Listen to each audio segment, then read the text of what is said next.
esta gran bendición en esta noche, en esta serie Sanando Hogares por la Gracia de Cristo, con el pastor Edwin López. El pastor Edwin López trabaja en Oregón, comenzó su ministerio en Belice, él es hijo de la linda República de Costa Rica, ¿verdad? Trabajó también en Panamá, trabajó en Nueva York, donde nos vimos después de muchos años, cuando yo tal vez no lo recuerdo mucho en Panamá, pero él dice que me recuerda. Por allá pasamos, ¿verdad? Colportando, o sea que estamos hablando de 26 o 27 años atrás. Y entonces fue muy grato verlo en la revista Centinela, escribiendo. Y el Señor hizo todo, hermanos, para que Él pueda estar aquí esta semana. Gracias por dejarse conducir por el Espíritu Santo. Un martes no muy acostumbrado, pero hermanos, esta es nuestra respuesta para el Señor, que lo merece todo. Así que, sin más, vamos a darle gracias al Señor, hermanos. Inclinemos el rostro mientras el pastor, ¿verdad?, está listo, y quizás vamos a tener ese especial al final. Oremos. Señor, una vez más, estamos ante tu presencia para rendirte tributo, para agradecer tanto amor, Señor, porque en tu corazón está la idea del matrimonio y en tu corazón está la solución a la odisea que vive, Señor, nuestra humanidad. Oh Padre, han sido temas que definitivamente cambian vidas. Y yo te ruego que esta teoría pueda pasar a la acción y podamos ver un amanecer, Señor, en cada uno de nuestros hogares. Admitimos, Señor, nuestra impotencia, nuestro desentendimiento de tu ideal, Señor, y por eso queremos venir con humildad, Señor, para decirte: entra en nuestros hogares. Ven, Espíritu Santo, para traer el fruto maravilloso de tu Santo Espíritu. Ven, querido Padre, para enseñarnos a amar y a perdonar como Jesús. Y en esta noche, ven, enséñanos cuál es la oportunidad y la bendición que hay detrás de una crisis. Recibe, Señor, este mensaje para tu gloria, y a cada uno de los oyentes y que nos acompañan a través de la página web, también tu respuesta a su necesidad. Es nuestra oración de corazón, en el amado y glorioso nombre de Jesús. Amén. Gracias nuevamente, queridos, por estar aquí y en sintonía. Vamos a disfrutar la palabra del Señor de labios del siervo, el pastor Edwin López, en nuestro tema de esta noche: crisis, oportunidad divina. Gracias, pastor.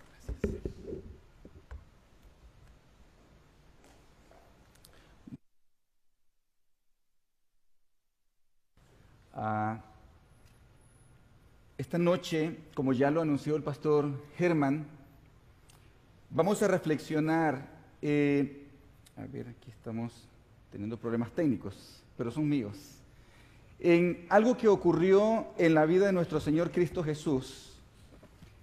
En esa tarde, esa noche previa a su detención, Jesús fue llevado ese día prisionero, pero antes de eso, Él le informó a sus discípulos que se sentía profundamente triste.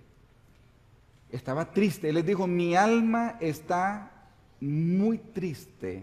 ¿Cuán triste estaba Él? ¿Qué más dijo Jesús? Hasta la muerte. Entre otras cosas, el Señor Jesús también dijo esa noche en Juan capítulo 12, versículo 31, ahora es el juicio de este mundo. Ahora el príncipe de este mundo será echado fuera. Ahora, cuando dice ahora es el juicio, obviamente Jesús no se estaba refiriendo a que ese día el mundo iba a ser juzgado, porque el juicio, hay un juicio final y obviamente no había llegado todavía ese juicio final. Pero ¿qué quiso decir el Señor Jesús con esas palabras? Ahora es el juicio de este mundo. Y luego dice: ahora el príncipe de este mundo será echado fuera. La palabra juicio, así como la tenemos en español, en griego es crisis, lo que significa que Jesús dijo, y de hecho literalmente así dice en el idioma en que fue escrito el Nuevo Testamento, el idioma griego, ahora es crisis. sobre este mundo. Jesús esa noche supo o sabía que era un momento de crisis. Pero ¿qué quiere decir todavía el Señor Jesús con esa expresión? La palabra crisis significa decisión, o también puede significar elección, o puede ser traducida como juicio, que es la forma en que ha sido traducida aquí en el Evangelio de según San Juan. Crisis es decisión. Viene del verbo krinein, que significa decidir, juzgar.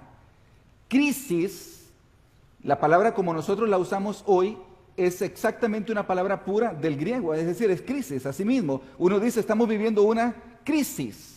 Le dio una crisis en el hospital al enfermo, le dio una crisis sistémica. Pero la palabra crisis significa punto o situación decisiva.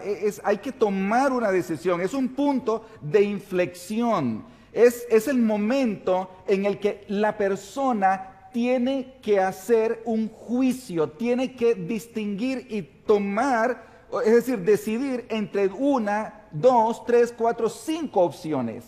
Crisis implica tomar decisiones. ¿Me están siguiendo, mis queridos?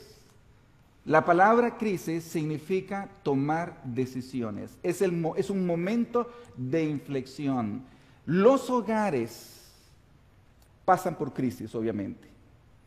Y es obvio porque también las personas pasamos por crisis. Y por eso que hemos titulado el tema de esta noche, Crisis, Oportunidad Divina. Jesucristo tuvo su crisis. Ese día, esa noche previa a que fuera arrestado y que fuera crucificado, Jesús vivió una crisis.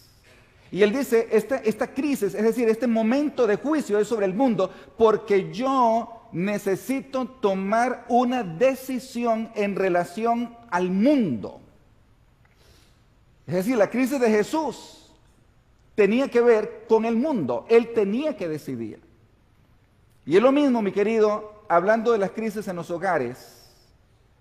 Y aquí hay, por cada persona presente, hay un hogar representado. Por cada persona que está escuchando en la página del internet de la iglesia o en la radio Paraíso, cada uno de ustedes representa un hogar. Y si estás viviendo una crisis, yo quiero decirte esta noche, significa que estás siendo llamado a tomar una decisión. Tu crisis, cualquiera que sea, es una invitación divina a que tomes una decisión. Y la decisión, al igual que en el caso de Cristo Jesús, no tiene que ver contigo. Tiene que ver con otros. Ahora, con esto en mente, vamos a ver algunos componentes de la crisis que Jesús vivió esa noche allí en el huerto, en el jardín de Getsemaní. En primer lugar, el Señor Jesús vivió ese momento de decisión solo. E incluso Él le pidió a los discípulos, por favor, oren conmigo, intercedan conmigo, luchen conmigo. Pero ¿qué pasó con los discípulos? Se durmieron. Ellos no entendieron, ellos no tenían que tomar ninguna decisión. Era Jesús el que la tenía que tomar. Así que ese momento Jesús lo vivió en un contexto de soledad. En segundo lugar, las tinieblas lo rodearon. No solamente las tinieblas literales, porque era de noche, sino que allí, mientras él se debatía en la decisión que tenía que tomar, vinieron huestes angelicales de las tinieblas para rodearlo y para quebrantar su fe, para desanimarlo y para que él tomara la decisión equivocada. En toda experiencia de crisis vas a encontrar estos componentes: soledad y ¿qué más? Tinieblas. Tercer lugar, se hundió en angustia y depresión profundas. Jesús se deprimió. Y es muy importante, de paso, hago una pequeñísima pausa aquí. El otro día, es justo la semana pasada, recibí una llamada telefónica de una dama de otro estado, no de donde yo vivo en Portland, y estaba pasando una depresión muy profunda. Ella asistía a una congregación cristiana, y yo le dije: mija, por lo que tú me estás diciendo, tú necesitas tratamiento medicamentoso, tú debieras ver a un médico para que te ayude, porque tú tu grado de depresión no lo vas a manejar simplemente con hacer ejercicio, tú necesitas ayuda. Y me dice: lo que pasa es que los hermanos en mi iglesia me han dicho que no, que lo mío es falta de fe y que lo que necesito es orar. Entonces a veces se da esta situación de que hay cristianos que confunden este asunto de la depresión y piensan que la depresión es falta de espiritualidad, falta de fe. Pero te quiero decir, Jesucristo esa noche se deprimió. Él lo dijo, dice: mi alma está triste. Está tan profundamente triste que yo siento que me voy a morir de tristeza. ¿Y qué es eso? Depresión. Jesucristo se deprimió. Aquí van 3 componentes en la crisis de Jesús esa noche. Número 1, había en su vida, ¿qué cosa? Soledad. Número 2, las tinieblas lo rodearon. No me refiero a las tinieblas literales, me refiero al hecho de que había huestes de las tinieblas, huestes angelicales, demoníacas allí para confundirlo, confundir su mente. En tercer lugar, número 3, se hundió en angustia, en depresión profunda. Y entonces, obviamente, esa crisis implicaba que el camino que tenía delante era un camino desagradable, era un camino indeseable. Jesús, su naturaleza misma, divina, y porque Él era santo y era puro, su naturaleza rehuía la posibilidad que tenía enfrente de Él. Y la posibilidad era que sería convertido, siendo Él puro, siendo Él inocente, sería convertido, dice el apóstol Pablo, en pecado. Sería hecho pecado, sería puesto sobre sus espaldas, se colocaría la culpabilidad y la inmundicia de la humanidad. Y eso es como pedirle a un corderito que se meta a una charca de lodo. Un corderito no se va a meter allí. Ahora, tú le pides a un cerdo que lo haga, el cerdo no tiene que pedirle, él busca el lodo, ¿no? Pero no el cordero. Eso es un asunto de naturaleza. En su naturaleza Jesús no quería contacto con la maldad colocada sobre Él. Así que ahí está, recuerden esto, la palabra crisis, cuando tú vives una crisis, significa que estás siendo llamado a tomar, ¿qué dijimos? Una decisión. Necesitas realizar un juicio. Y aquí tienes a Jesús en soledad, rodeado por las tinieblas, hundido en angustia, en depresión, con una opción delante suyo que Él no quería. Es un momento de crisis. Él tenía que tomar una decisión. Ahora, entonces, después de ver la experiencia y usando la experiencia de Cristo como punto de partida, yo quiero formular esta pregunta: ¿qué son entonces las crisis? Después de ver lo que hemos estudiado en relación a Jesucristo.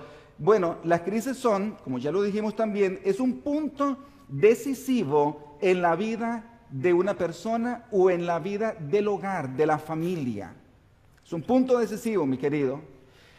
Las crisis marcan un tiempo de inestabilidad precipitado por un cambio al cual el individuo no puede adaptarse. Nota esto, hermano, cuando la circunstancia cambia y yo no logro adaptarme a esa circunstancia, eso me produce crisis.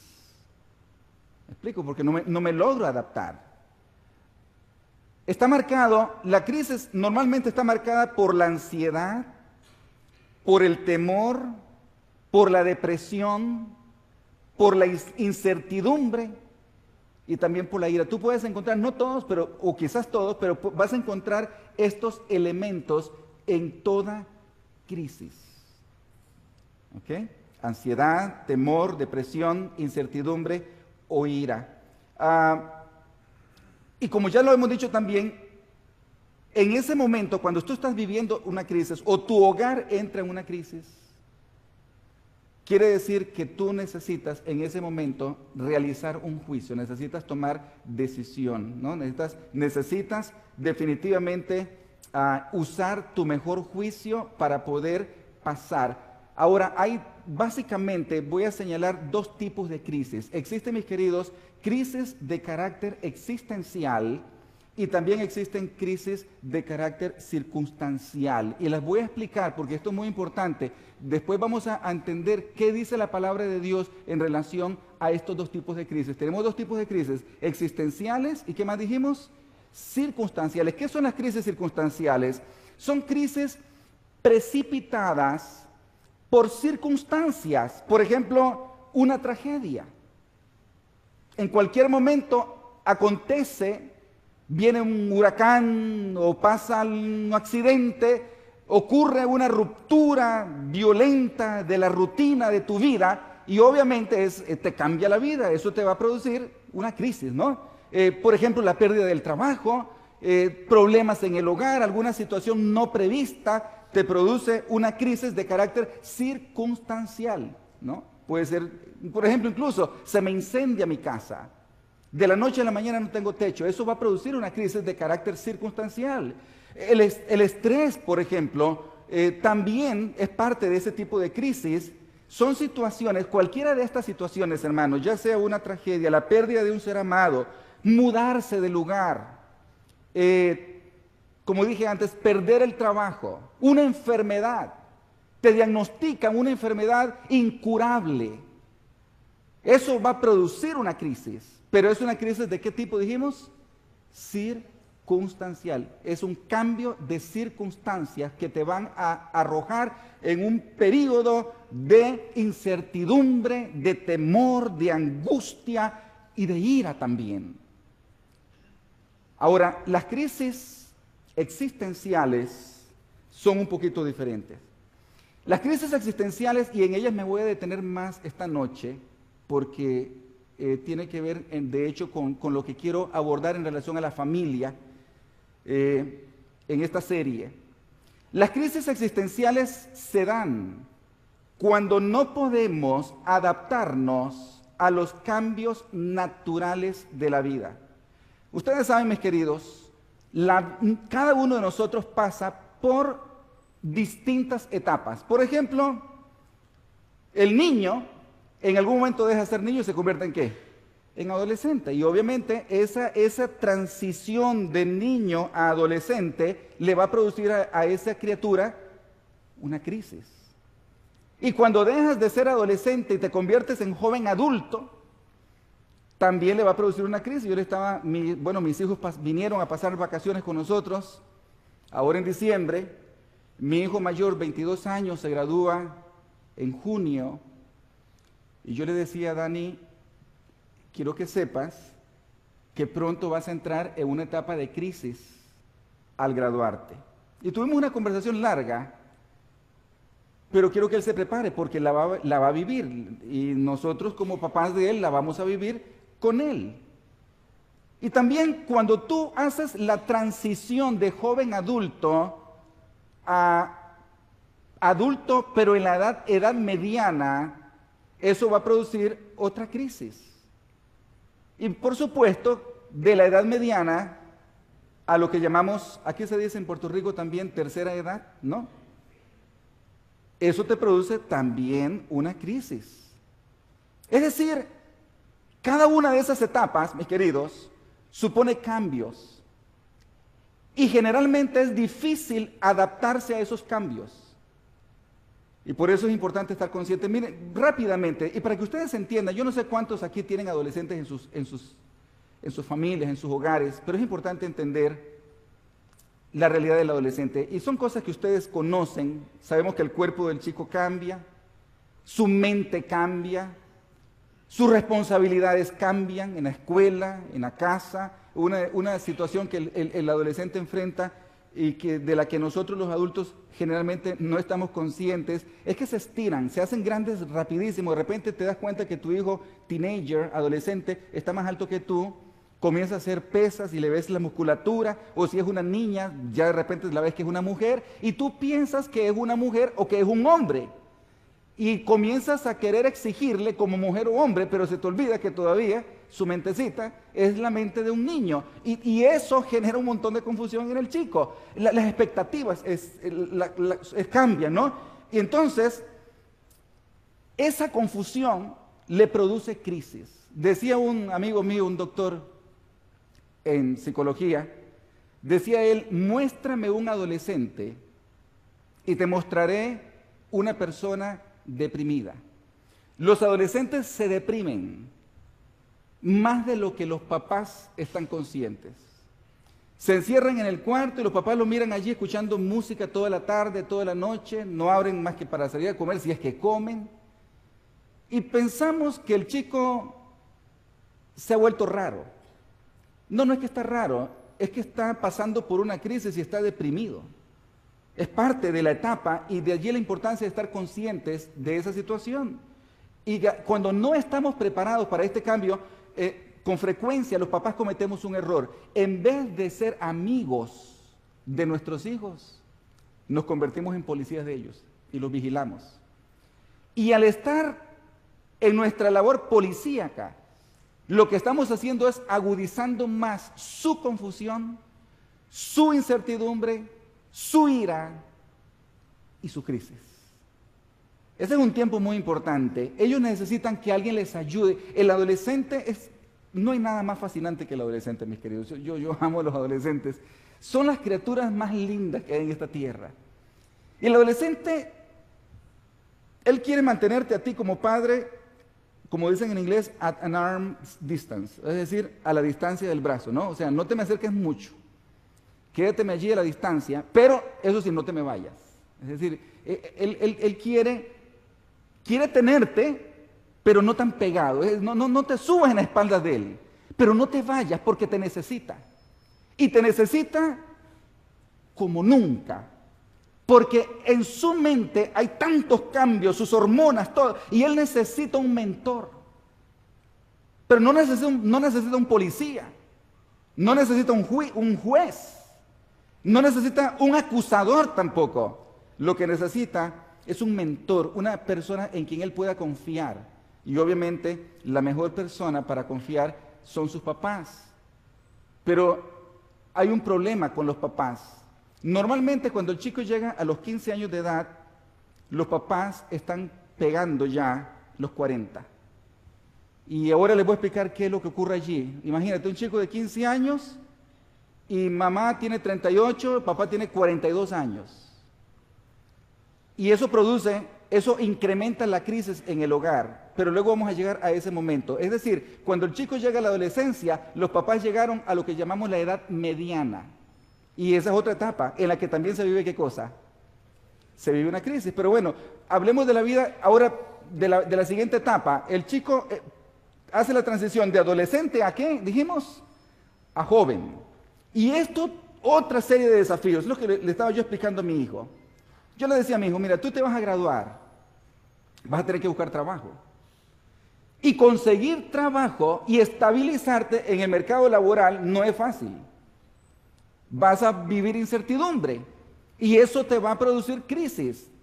El otro desafío de los jóvenes adultos es encontrar novio o novia. Y luego viene el otro asunto a decidir, ¿se casa o no se casa? Y entonces, otra decisión, ¿se va de la casa o se queda con sus padres? Y aquí viene el otro problema, porque los papás todavía quieren mantener al bebé en la casa. Son decisiones que producen estrés, ansiedad, incertidumbre. Es, una vez más, un llamado para que el joven adulto realice un juicio, tiempo, una vez más, de toma de decisiones. Y llego a donde había anunciado cuando estaba hablando de los adolescentes.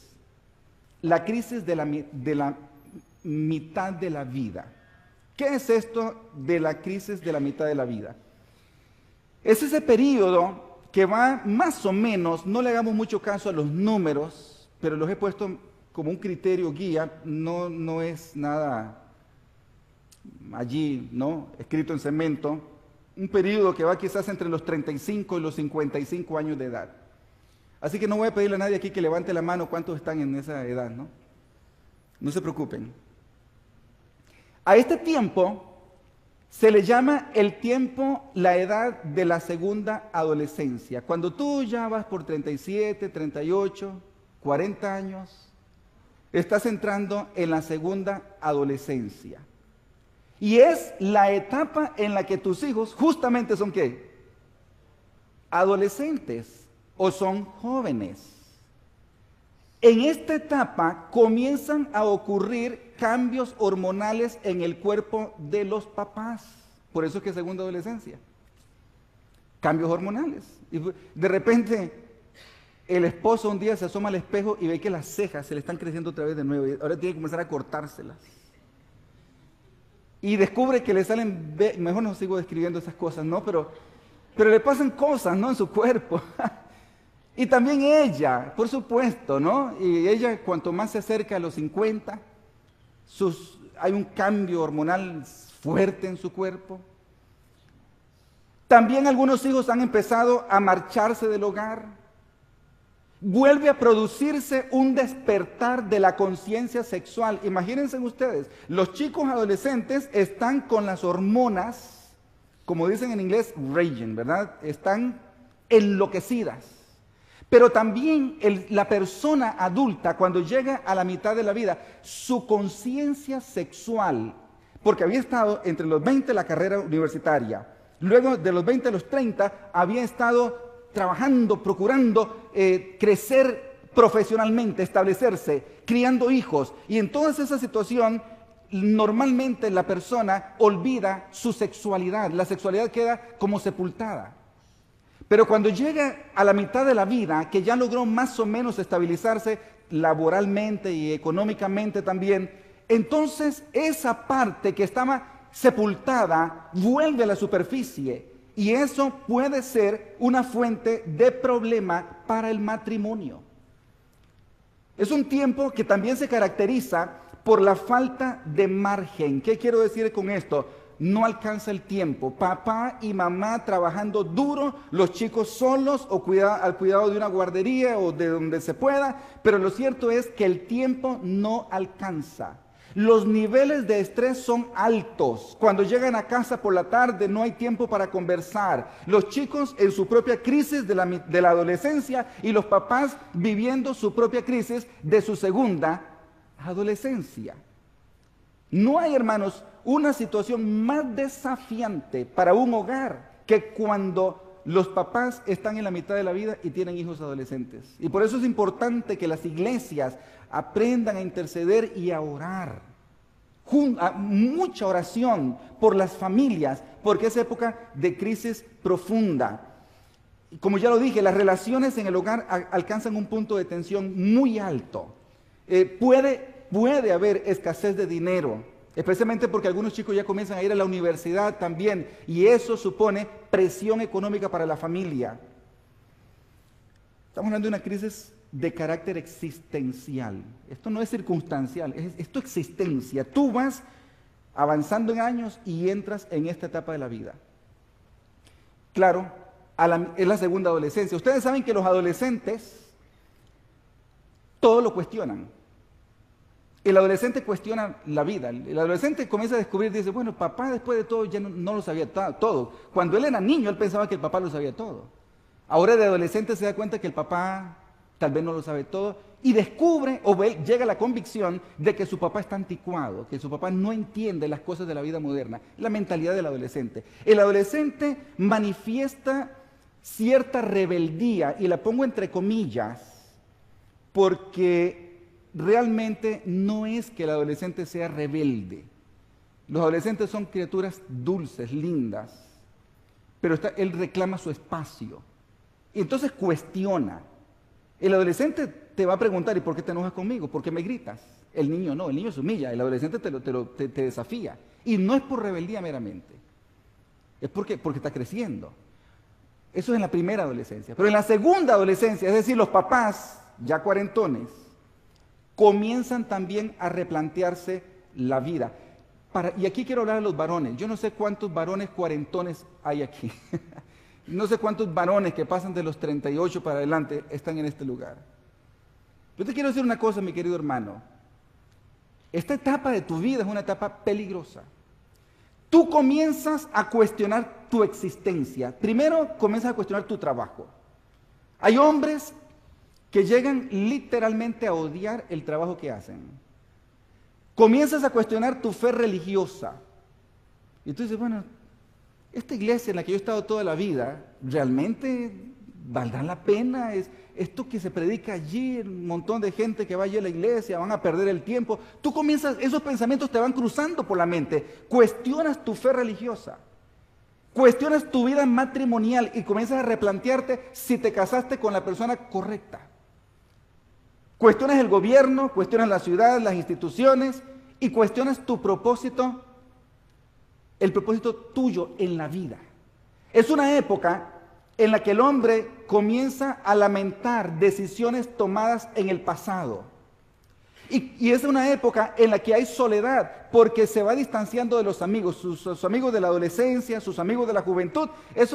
De repente él está metido en su trabajo, metido en su mundo, y como que ya le produce cierta repugnancia relacionarse con aquellos que habían sido su comunidad en el pasado. Se vuelve apático, cosas que antes le interesaban ya no le interesan. Y otra cosa más, descubre que su visión idealizada de la vida no era real. Oh, yo pensaba que la vida era de tal manera. No es. Un día se levanta y cuando se incorpora en la cama, oh, siente un dolor en la parte inferior de la columna y se queda allí, que no puede levantarse. Y él dice, ven acá, esto no me había pasado antes. Mi cuerpo ya no responde igual. O bien la rodilla se le dobla un día o el tobillo. Y eso, mi querido, eso supone para él, descubrir que sus facultades físicas ya no son las mismas. Le sacude su existencia. Su mente comienza a cambiar. Se instala en el hombre una incredulidad sutil. Puede estar en la iglesia. Puede ser un diácono, puede ser un anciano en la iglesia, puede ser un predicador, pero muy en el fondo de su corazón no cree como antes creía. Aquella fe infantil, aquella fe cándida, inocente que tenía, ya no está. Él está cuestionando, tiene una duda, comienza a sufrir una crisis de fe. Y ahora entonces, a raíz de la crisis de fe, a raíz de ese cuestionarse y a raíz de ese distanciarse de aquellas cosas en las que antes creía, vienen los mayores peligros, las distracciones. ¿Y cuáles son esas? Uno, poder. De paso, son los hombres en la mitad de la vida los que más buscan puestos políticos. Quieren ascender. Esa es una manera de encontrar reafirmación en su existencia, poder. Pero no todos buscan poder, otros quieren dinero. Y quiere dinero. Y otros, sexo. Es la etapa en que más riesgo hay de que el varón, y yo estoy hablando aquí de hombres cristianos, varones cristianos, si esto que estoy diciendo describe la lucha que tú llevas en tu corazón y que nadie la entiende, yo te quiero decir que quiero orar por ti y que tú necesitarás orar mucho. Porque Satanás te va a asaltar con tentaciones sexuales. Recuerda esto, hay un despertar sexual y también ocurre en la mujer. Y ese despertar sexual puede hacer que tú pierdas la razón y actúes de la manera más irracional y arriesgada posible. ¿Cuántos varones, después de haber luchado toda su vida construyendo un hogar, una carrera, construyendo un legado, en la etapa de la mitad de la vida lo destruyeron todo, dejándose llevar por estos distractores, especialmente el componente del sexo? Parte de la crisis es una etapa en la que hay que tomar decisiones. Alguien se estará preguntando, ¿y qué de las mujeres? Bueno, la mujer normalmente no experimenta este tipo de crisis. no lo experimenta, no como el varón. La mujer tiene su ser interior, es diferente. Pero a la mitad de la vida, una mujer ha recibido su buena cuota de dolor en forma de abuso, incomprensión y traición. No hay ser más purificado y más dignificado que una mujer que ya llegó a los 40 o que pasa de los 40. Nadie le va a echar un cuento a una dama en esa edad de cuánto se sufre y se llora en la vida. Y nadie le va a decir a ella cómo es que se sufre abuso, traición, incomprensión, porque ella lo ha vivido todo eso. Por eso, las mujeres de más de 40 son las mujeres más bellas, porque han sido dignificadas por el dolor de la vida. Pero esto también implica peligros. Al llegar a esta etapa de su vida, los ojos de la mujer se abren y se da cuenta de que todavía le quedan muchos años de vida y energía. Y esto puede suponer, no siempre, pero puede suponer una crisis. Es decir, que también le llega a ella un tiempo para tomar decisiones. Y voy a decir algo más. Cuando una mujer abre los ojos a una realidad y se convence de esa realidad, no es como el hombre. El hombre tiende a jugar doble vida. El hombre dice, bueno, mi matrimonio, la verdad es que no funciona, pero necesito el matrimonio y comienza la doble vida. La mujer no. La mujer si descubre que su matrimonio no funciona y toma una decisión, dice, me voy y se va y nadie la detiene. Es diferente. Esa es la mitad de la vida. Piensen en esto. Las crisis existenciales son un llamado de Dios ¿a qué? ¿A tomar qué? Decisiones. Eso significa la palabra crisis, llamado a tomar una decisión. Y por supuesto, cuando se llega a esta etapa que llamamos después de los 60, especialmente después de la jubilación, las fuerzas físicas han empezado a disminuir, los problemas de salud aumentan, a los hijos ya adultos las cosas no les van bien, y los papás de más de 60 cargan y derraman lágrimas, sufren por la suerte que sus propios hijos están corriendo. Y una vez más, la crisis en la tercera etapa de la vida es una vez más un llamado a tomar decisiones. Esto es básicamente lo que tiene que ver con las crisis. Ahora, mis queridos, ¿qué hizo Jesús en el momento de su crisis? Quiero que vayan conmigo a Lucas capítulo 22, versículos 39 al 46. Lucas 22, versículos 39 al 46. Dice la Escritura, y saliendo, se fue como solía al monte de los olivos, y sus discípulos también le siguieron. Cuando llegó a aquel lugar, les dijo, orad que no entréis en tentación. Porque recuerda esto, como lo vimos al principio, lo mencioné, cuando tú estás en una crisis, te rodean las tinieblas. Y sufres soledad. Nadie entiende el dolor que estás padeciendo, nadie. Y por eso Jesús le dice a sus discípulos, orad que no entréis en tentación. Y él se apartó de ellos, a distancia como de un tiro de piedra, y puesto de rodillas oró, diciendo, Padre, si quieres, pasa de mí esta copa, pero no se haga mi voluntad, sino la tuya. Y se le apareció un ángel del cielo para fortalecerle, y estando en agonía oraba más intensamente, y era su sudor como grandes gotas de sangre que caían hasta la tierra. Cuando se levantó de la oración y vino a sus discípulos, los halló durmiendo a causa de la tristeza, y les dijo, ¿por qué dormís? Levantaos y orad para que no entréis en tentación. ¿Qué pasa aquí? En otra parte, en San Mateo, no lo vamos a leer por razones de tiempo, pero la misma historia en San Mateo dice que por 3 veces el Señor Jesús clamó a su Padre que lo librara, porque había delante de él un camino que él no quería transitar. Recuerdan, esas son las crisis. Si tú estás en la mitad de la vida, hay un camino que tú no quieres transitar. ¿Cuál es ese camino? Que te estás poniendo, ¿qué? Viejo. Estás en la tercera etapa de la vida, 60 y tantos años ya, 70 años. Y tú sabes que la vida se va poniendo cada vez más difícil. Antes de ayer me mandó un mensaje de texto una pareja linda, son amigos de muchos años, ellos se mudaron, ya no están más en mi iglesia, viven en otro estado. Él ya casi va a llegar a los 80 años. Y siempre me llaman. Y me dice, pastor, es tan duro, me dice, usted no tiene idea cuán duro. Las rodillas no me funcionan, él es un hombre alto, ¿no? Las rodillas, ha tenido cirugía de rodillas. Y él llora. Con frecuencia cuando lo visitaba, él lloraba, me dice, usted no sabe lo que es estar en esta etapa de la vida, es difícil, me dice.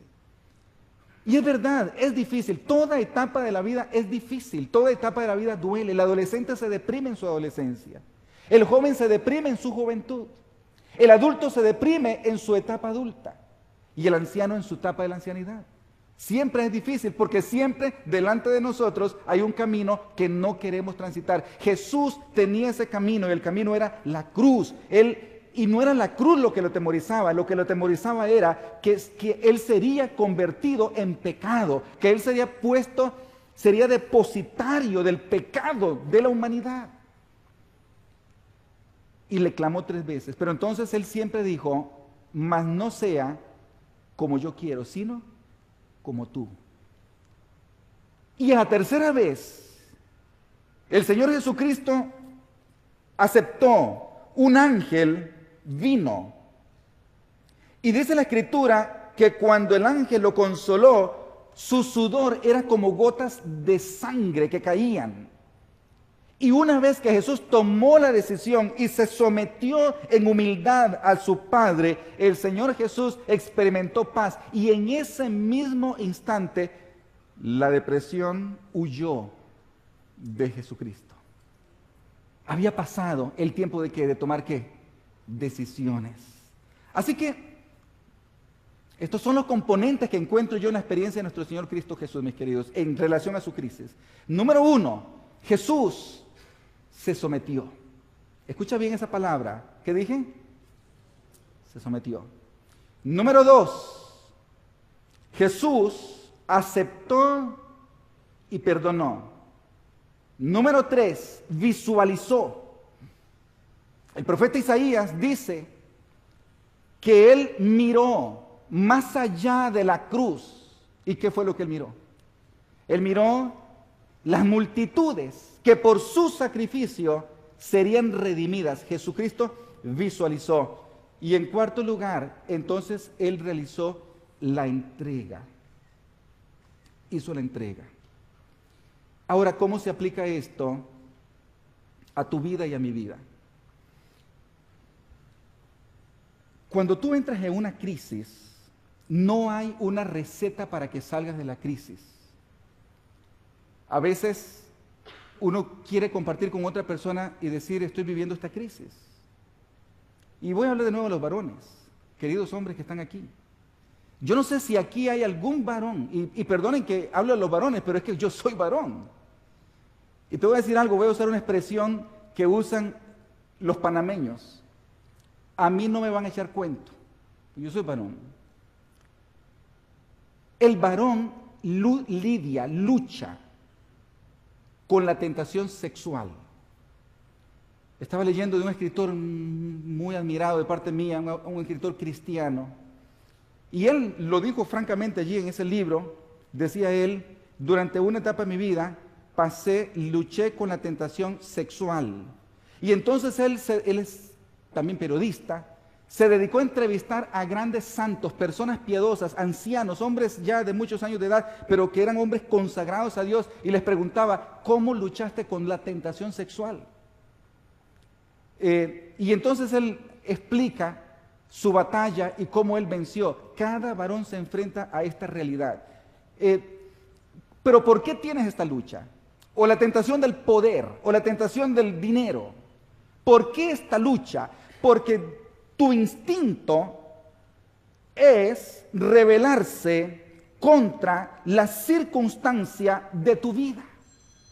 De repente no te entiendes bien con tu esposa, o de repente, bueno, ya estás casado, 25 años de matrimonio. Tu matrimonio es una rutina. Tu esposa es como es y tú eres como eres, y a la mitad de la vida has perdido la esperanza de que tu esposa cambie, y tú dices, no, ella no va a cambiar, y es así.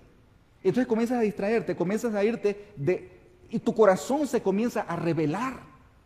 Es una rebelión sutil, es una rebeldía, pero tú no la percibes, y en tu ser racional o consciente, quiero decir, en el plano consciente, tú rechazas la posibilidad de que te estás rebelando. Tú dices, no, no, no, yo estoy bien, yo soy líder en la iglesia, soy anciano en la iglesia, yo soy una persona de respeto en la comunidad, yo estoy bien.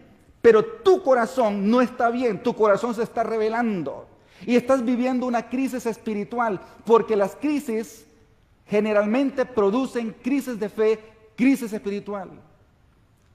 Hay rebelión, no querer aceptar tu circunstancia, no querer aceptar tu suerte en la vida. Y esto mayormente ocurre en el plano inconsciente.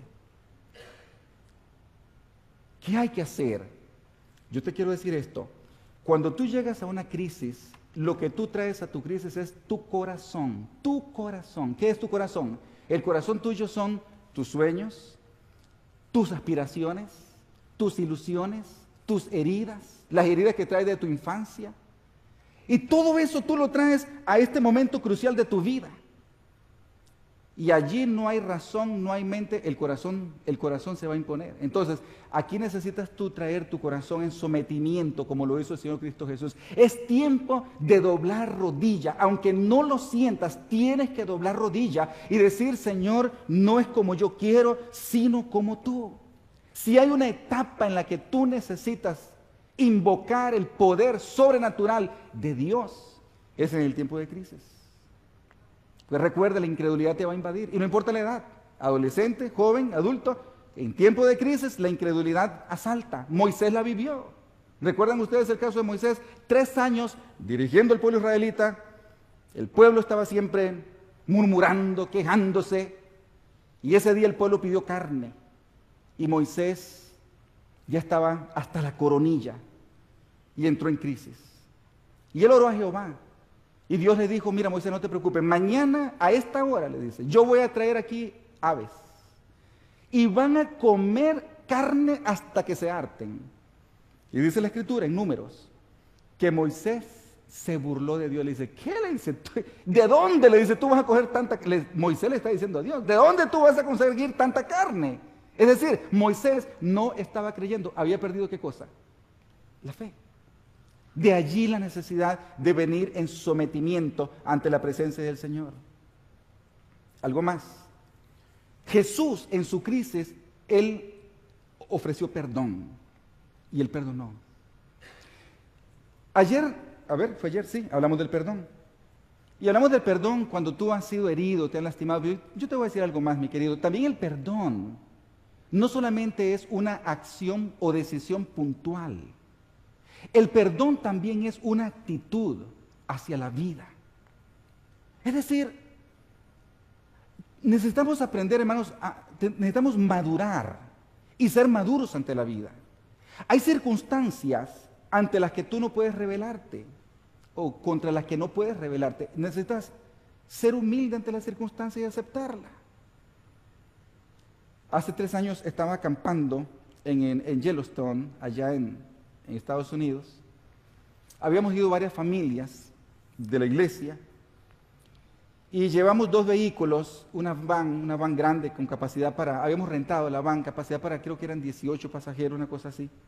Esa mañana hacía mucho frío y 5 de nuestros chicos se metieron a la van y encendieron la calefacción para calentarse porque tenían frío.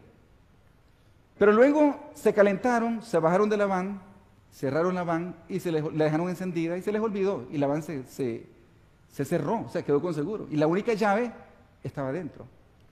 Así que ahora la van está encendida con la llave dentro Y entonces me llaman a mí, yo estaba hablando justamente con el papá de 3 de los chicos que habían entrado a la van. Y fuimos a la van.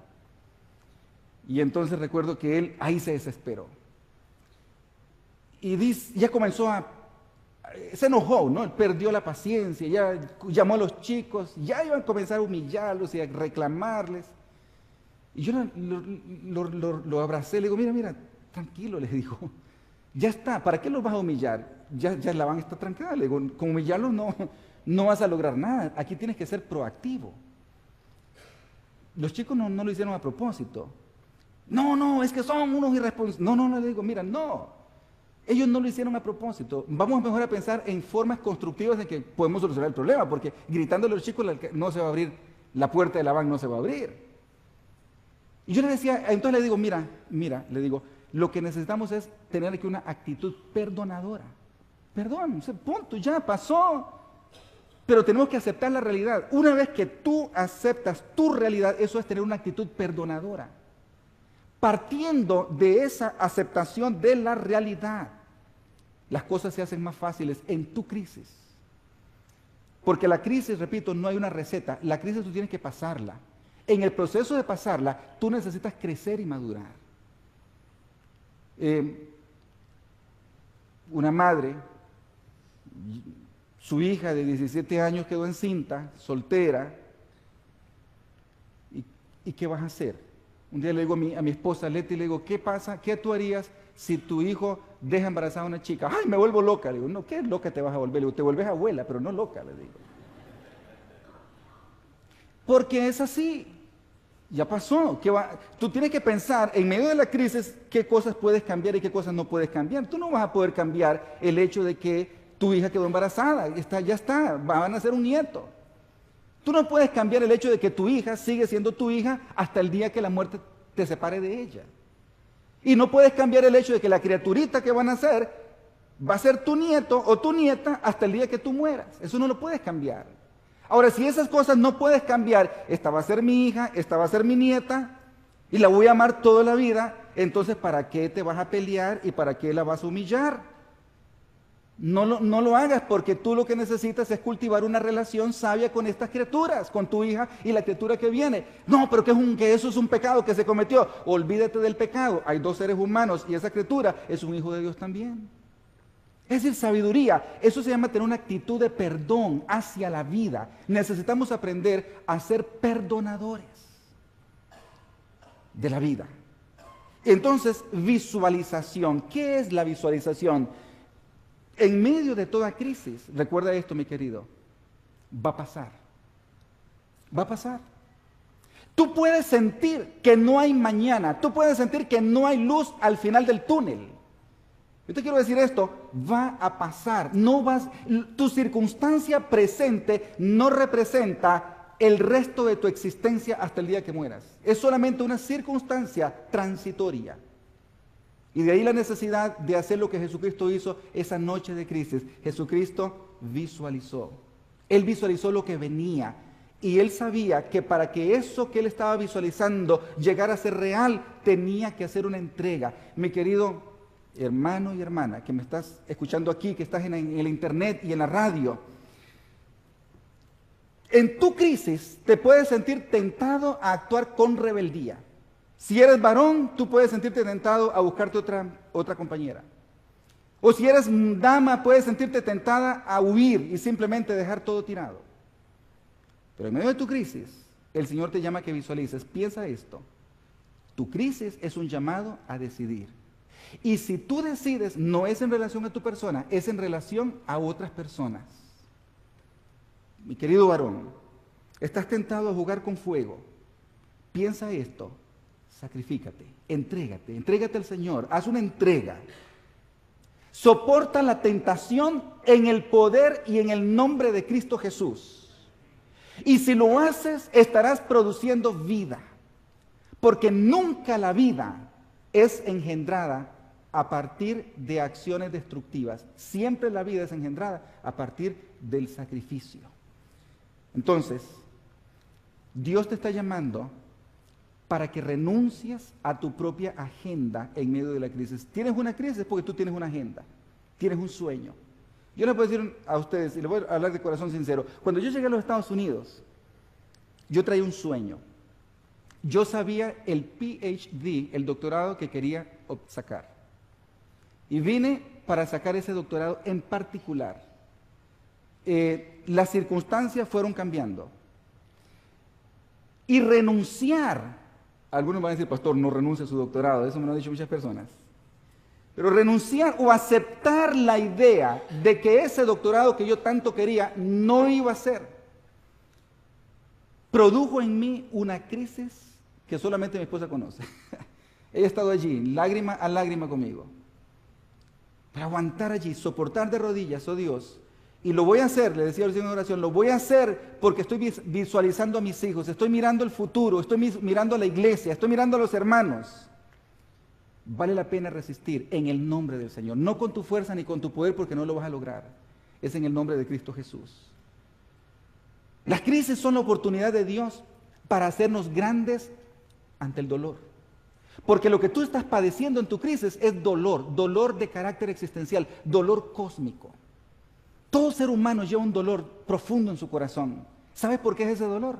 Ese dolor lo llevamos desde el día que Adán y Eva fueron expulsados del jardín del Edén. El dolor que tú sufres, esa incomodidad, algo que te está incomodando permanentemente, es porque tu corazón ansía llegar al paraíso. Y tu corazón busca el paraíso. Y en esa búsqueda te puedes confundir, mi querido. Tu deber es pasar de rodillas ante la presencia del Señor. Las crisis son oportunidad de Dios para convertirnos en agentes de vida mediante una vida sacrificial. No temas entregarte en sacrificio. Y si tú lo haces, vas a producir vida una y otra vez. Vas a engendrar vida. Dios tiene esa invitación en esta noche. Quizás aquí, no sé, en la congregación, no sé si en el internet de los hermanos que están escuchando o en la radio, hay personas que están confundidas, que están al borde de la desesperación, porque lo que están viviendo, quizás con un hijo adolescente, o están viviendo en su propia vida, quizás hay amargura, quizás hay rencor hacia la vida, hay ese resentimiento de que la vida ha sido ingrata, ha sido injusta contigo. Yo te quiero decir una cosa, la vida no ha sido ni ingrata ni injusta. Hay un Dios soberano, hay un Dios omnipotente, hay un Dios misericordioso. Ese Dios conoce tu vida, conoce tu dolor, conoce tus lágrimas. Y Él te está diciendo, hijo mío, vuélvete a mí, permíteme gobernar supremo en tu corazón, en tu vida. Y yo te conduciré. ¿Recuerdan ustedes, y con esto termino, aquella historia del libro La Odisea de Homero, de la mitología griega? Se cuenta que Odiseo estaba en su barco, ¿no?, yendo con su armada o con su flota de barcos y tenía que pasar por un golfo donde había sirenas.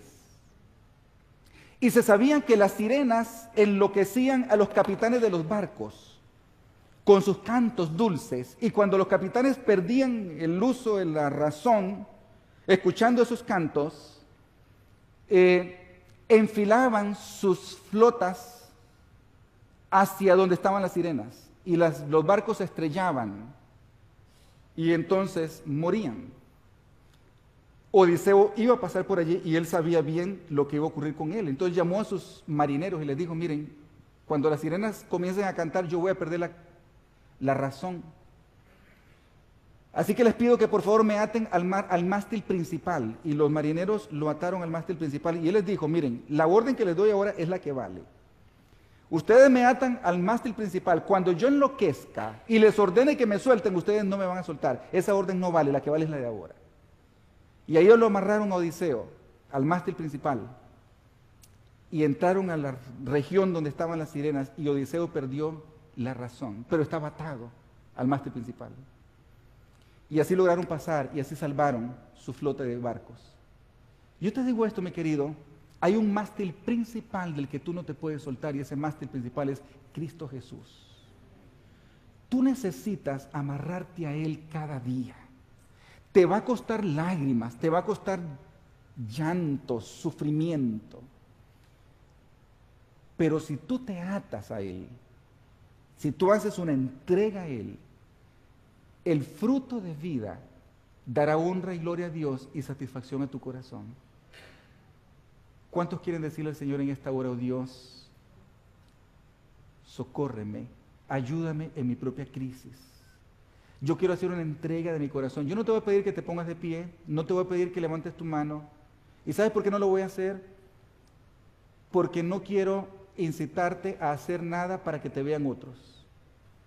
Lo que yo quiero es invitarte a que inclines tu rostro donde estás. Y tú en tu corazón vas a tomar tu decisión. Yo voy a orar por ti en esta hora. Y tú vas a tomar tu decisión de si quieres decir adiós y dar la espalda a todo factor distractor que puede estar tentándote en esta hora de tinieblas si estás pasando por una crisis. Inclina tu rostro conmigo, querido Padre. Oh Dios, para estas cosas, ¿quién es suficiente? ¿Quién puede? No podemos, no tenemos el poder. Señor, nuestro corazón es engañoso más que todas las cosas y perverso. Pero Padre, estamos aquí. Hay personas en el internet escuchando esta reflexión. Hay personas en la radio, Señor, a las que seguramente el enemigo está zarandeando con fuerza para destruirlas y destruir su fe y su esperanza. Sin embargo, están delante tuyo en esta hora, porque saben que solamente en ti hay vida y hay salvación.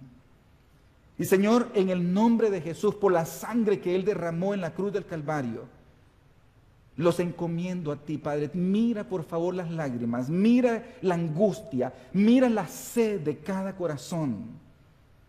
Y Señor, obra milagros, milagros de transformación. Oh Padre, si alguien está siendo tentado severamente en esta hora, dale la victoria. O si alguien, Padre, está atrapado definitivamente por el enemigo en su hora de crisis, fue quebrantado, no logró pasar la prueba. Padre, tú eres un Dios que redime, un Dios que levanta. Tú puedes levantarlo de donde se encuentra. Estoy pensando en ese amigo querido, Juan, que después de ser ministro, después de ser predicador, llegó a ser homeless, llegó a ser un mendigo en la calle, tirado, alcoholizado. Y allí levantó su mirada en su crisis y tú lo rescataste de nuevo y hoy vuelve a predicar, Señor. Así como lo hiciste con mi amigo, lo puedes hacer con estas personas que hoy están escuchando por la radio o aquí mismo en este santuario. Glorioso Dios, invoco ese nombre y ese poder por la sangre preciosa de Cristo Jesús. Amén.